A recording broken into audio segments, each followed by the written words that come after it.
Hi అండి, అందరికీ welcome back to our channel. అందరికీ రంజాన్ శుభాకాంక్షలు. మా ఇంటికి ఈరోజు స్వీట్ వచ్చింది. ఇంక ఇంట్లో పనులు అంటే మామూలుగా ఉండవు కదండి, ఏదో ఒకటి ఉండనే ఉంటుంది.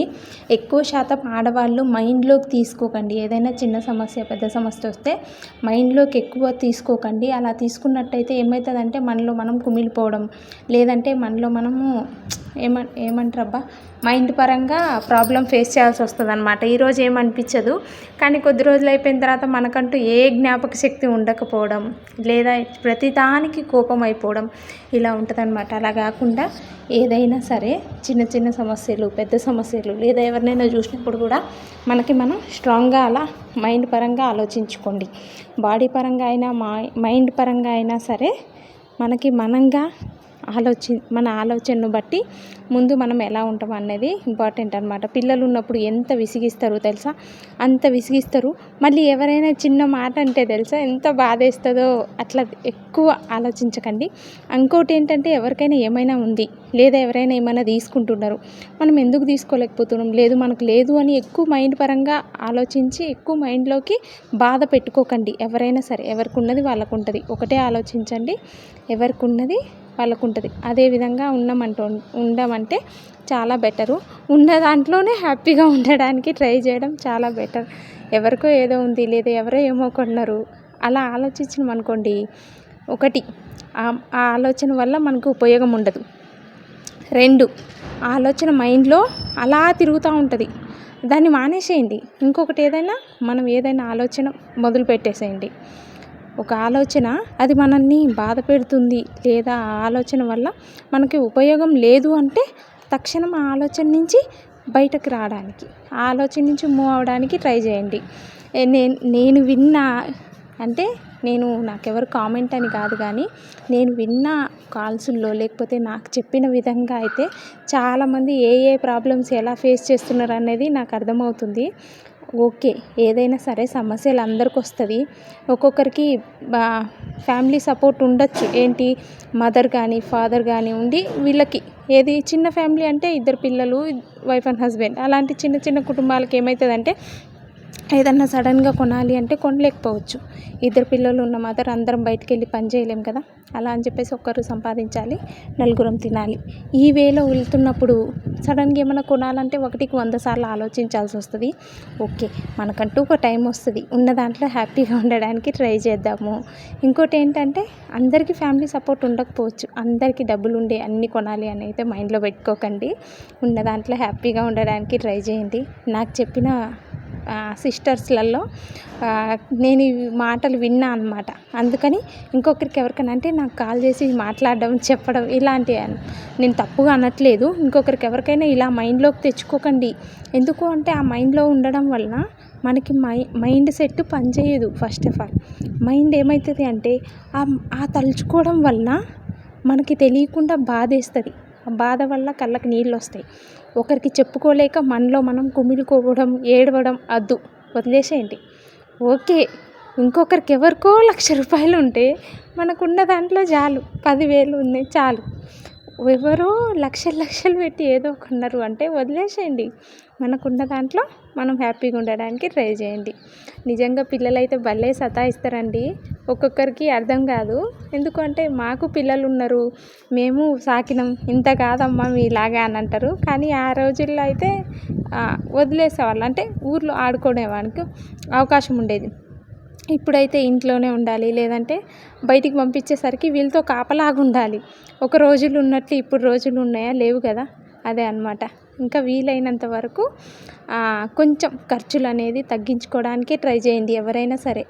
ఎందుకు అంటే ఓకే, ఈరోజు మనీ ఉందని ఖర్చు పెట్టేస్తాం, రేపటి రోజు ఏదైనా అవసరమైనప్పుడు ఇబ్బంది పడాలి, వాళ్ళని వీళ్ళని అడగాలి. ఒకవేళ లేదు మీకు దగ్గర మనీ ఉన్నాయనుకోండి, సేవింగ్ రూపంలో సేవ్ చేయండి. ఎలా అంటే చిన్నగా అయినా పర్వాలేదు, ఒక 5,000 10,000 అలా అప్పుడప్పుడు మన దగ్గర ఉంటున్నాయంటే ఒక చిన్న వస్తువు, ఒక 20,000 ఒక 30,000 ఇలా ఏదైనా చిన్న ఆర్నమెంట్, గోల్డ్ ఆర్నమెంట్ ఏదైనా తీసుకోండి. అలా తీసుకున్నట్టయితే ఏమవుతుందంటే చిన్న ఫ్యామిలీ కదా, పిల్లలు ఉంటారు, ఏదైనా సడన్గా ఏదైనా ప్రాబ్లం వచ్చినప్పుడు ఆ ఆర్నమెంట్ ఏం చేస్తాం మనం, సడన్గా గోల్డ్ షాప్లో పెట్టేసో లేకపోతే ఏదైనా ప్రైవేట్ ఫైనాన్స్లో పెట్టేసో ఆ టైంకి. ఎందుకు అంటే మళ్ళీ ఎక్కువ ప్రాబ్లం ఫేస్ చేయొద్దు. మనకి ఏదైనా సడన్గా అవసరమైతే 100 మందిని అడిగి వాళ్ళు వద్దు, వాళ్ళు లేదు, రేపిస్తాం, ఎల్లుండి ఇస్తాం ఇలాంటివి వినాలంటే చాలా బాధ అవుతుంది, చాలా పెయిన్గా కూడా ఉంటుంది. ఆ అవకాశం అంత పరిస్థితుల్లో రాకుండా వీలైనంత వరకు తక్కువ ఖర్చులు పెట్టుకోండి. తక్కువ ఖర్చులు పెట్టుకున్నంత అట్లా ఉంటే ఫ్యూచర్ అనేది కొంచెం బెటర్గా ఉంటుంది. అంటే ఎక్కువ అంతే నేను అట్లా చెప్పట్లేదు, కొంచెం ఏదైనా ప్రాబ్లం వచ్చినప్పుడు ధైర్యంగా ఉండడానికి, లేదా ఏదైనా చిన్న చిన్న సమస్యను ఫేస్ చేసగలిగే కెపాసిటీ ఉంటుంది అనమాట. అలా ఒకవేళ అందరికీ ప్రాబ్లమ్సే రావాలని నా ఉద్దేశం కాదు. నేనేం చెప్తున్నాను అనేది కొంచెం అర్థమయ్యేలా ఉండడానికి ట్రై చేయండి. ఇంకేంటంటే ఇక మా పిల్లలు సతాయించడం మామూలే అండి. వీలైనంత వరకు అన్ని ప్రయోగాలు మేము ఇంట్లోనే చేస్తాము. ఇప్పుడైతే పానీపూరి ప్రయోగం చేస్తున్నాం. అది బాగా వచ్చినా బాగా రాకపోయినా తినేస్తాం అనమాట. నేను ఏం చేసినా మా పిల్లలకి నచ్చుతుంది.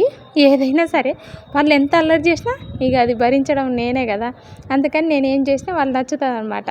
ఇక ఎక్కువ బయటికి వెళ్ళే తిందాం అనుకున్నాం, ఇంకా సరే అని చెప్పేసి పానీపూరి చేస్తున్నాను అనమాట. అవి ఎట్ట వస్తాయి అంటే ఇంతకుముందు చేసేదాన్ని.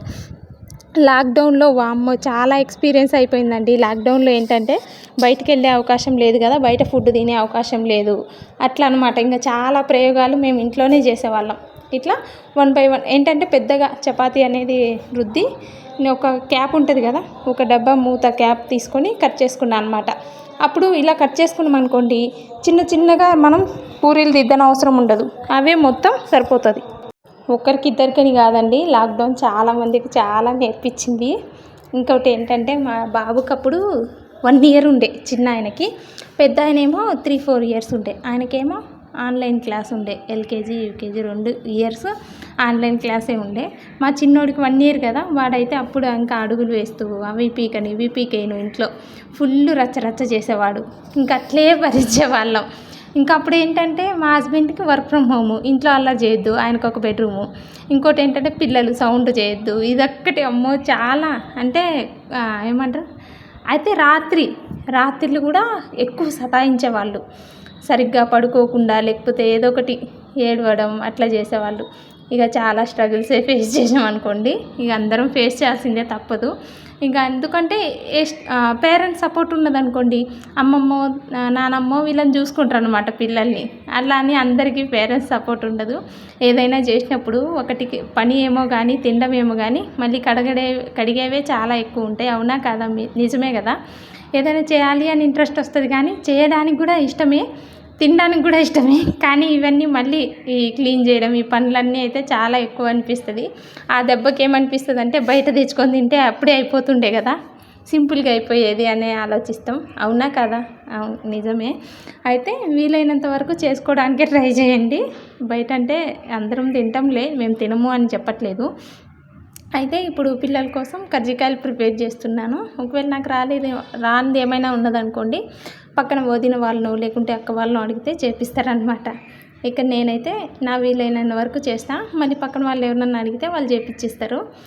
ఇంకోటి ఏంటంటే ఎక్కువ శాతం ఇంకేమో మాట్లాడాలి అనుకున్నాను, మర్చిపోయాను. ఇంకేదో మాట్లాడాలి. ఒక్కొక్కరు కాల్ చేసి అడుగుతున్నారనమాట, ఎలా వీడియోస్ ఎడిటింగు. ఇంకోటి ఏంటంటే మేము ఎలా ఛానల్ ఎలా గ్రో అవ్వాలి అంటే, ఎవరు పెద్ద తోపు ఎవ్వరు ఉండరు. మన లక్ బాగుంటే ఒక వీడియో 2 వీడియోలు వైరల్ అయితే ఆటోమేటిక్గా మోనిటైజేషన్ అయిపోతుంది. ఎవరు వెనకడుగు వేయకండి, కంటిన్యూ చేయండి. వీడియోస్ ఏవైతే మీరు పోస్ట్ చేస్తున్నారో అవన్నీ కంటిన్యూ చేయండి. కంటిన్యూ చేస్తూ ఇంకో ఏంటంటే కొంచెం బెటర్గా ఉండడానికి ఆలోచించండి. మాట్లాడడం కానీ ఏదైనా కనిపించడం, మీరు కుకింగ్ చేస్తున్నారనుకో ఆ వంట పాత్రలు కనిపించడం కొంచెం నీట్గా, తక్కువ కాస్ట్ అయినా సరే కొత్తవి, ఆ అవసరాన్ని బట్టి కొత్తవి, ఎక్కువ కాస్ట్ పెట్టకండి, మళ్ళీ తక్కువ కాస్ట్లో కొత్తవి కొని కొంచెం కనిపించడానికి నీట్గా ఉండడానికి ట్రై చేయండి. ఇంకోటి ఏంటంటే అందరం మనం రింగ్ లైట్ స్టాండ్ ఇంత పెట్టకపోయినా సరే ఒక ప్లగ్ బాక్స్ లాగా తీసుకొని మనం ఈ ఒకటి ఏంటంటే ఇది ఎక్కువ వాట్స్ ఉంటుంది కదా బల్బు, అలాంటి బల్బు తీసుకోండి. ఒకవేళ నైట్ వీలయ్యి మీరు వంటలు చేయాలి అనుకుంటే, డే టైం అనుకోండి, డే టైం వీలైనంత వరకు కొంచెం లైటింగ్ ఎక్కువ ఉండేలా చూసుకోండి. అలా చూసుకున్నట్టయితే మన వీడియో క్లారిటీ ఉంటుంది, ఇంకా వీలును బట్టి కొంచెం బెటర్గా తీయడానికి అవకాశం ఉంటుంది అనమాట. అట్లా వీడియో క్లారిటీ ఉంది, మన మాటలు బాగున్నాయంటే ఆటోమేటిక్గా కొంచెం గ్రో అవుతుంది. సడన్గా అవ్వదు. అందరికీ లక్ అంటే ఎవరమైనా సరే ఒకవేళ కొంచెం గ్రో అయిన వాళ్ళకి అన్నీ తెలిసేమో అనుకోకండి. ఇక నాకు కూడా చాలా విషయాలు తెలీదు. ఇంకా ఏంటంటే 1 by 1 నేర్చుకుంటున్నాం అనమాట. నేనే కాదు ఎవరమైనా అంతే. కాకపోతే టైం బాగుంటే కొన్ని వీడియోస్ వైరల్ అయితే కొంచెం 1 by 1 స్టెప్ బై స్టెప్ తెలుసుకోవాల్సి వస్తుంది.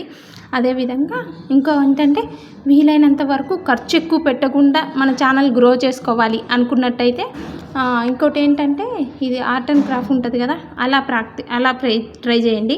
అలా లేదు అంటే మనం ఇంట్లో కిచెన్లో ఏవైతే క్లీనింగ్ ఐటమ్స్ కానీ, లేదంటే మనం ఇంట్లో ఎలా పని అనేది కంటిన్యూగా 1 by 1 టైం టు టైం చేసుకుంటాం.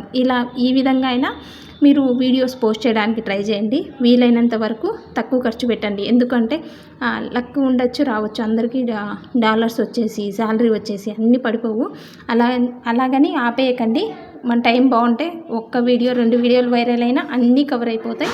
ఏం టెన్షన్ పడకండి. మీరైతే వెనకడుగు మాత్రం అస్సలు వేయకండి. ఎవరికైనా సరే ఇదే చెప్తాను. కంటిన్యూ చేయండి. మీరు చేసే వీడియోస్ అన్నీ సరే కంటిన్యూ చేయండి.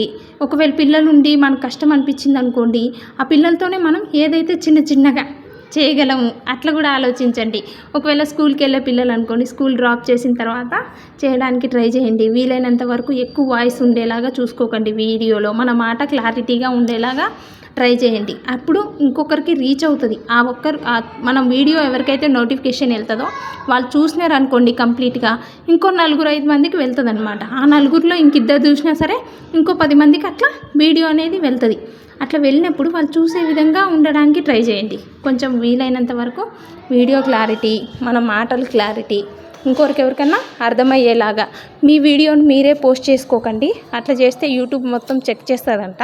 అట్లా పోస్ట్ చేసుకోకుండా వీలైనంత వరకు ఆ వీడియో వెళ్ళనియండి. అంతే. దేవుడి మీద భారం వేసి మన ప్రయత్నం మాత్రం మానేయకండి. అందరూ కంటిన్యూ చేయండి. అందరూ బాగుండాలి. వీలైనంత వరకు వీడియోలు కంటిన్యూ, మీకు ఎన్ని వీలైతే 2-3 వీలైతే పోస్ట్ చేయండి. తప్పేం లేదు. రోజుకు ఒక్కటే చేయాలి, నోటిఫికేషన్ 3 వెళ్తాయి అని ఏం లేదు. మీకు వీలైనన్ని వీడియోస్ అయితే పోస్ట్ చేయండి. వీలైనంత టైం పెట్టండి. ఎందుకు అంటే మనం ఛానల్ గ్రో అవ్వాలి అంటే మన టైం అనేది చాలా ఇంపార్టెంట్. అందరం ఖర్చు పెట్టిన వాళ్ళే గ్రో అవుతారని కాదు, టైం పెట్టండి.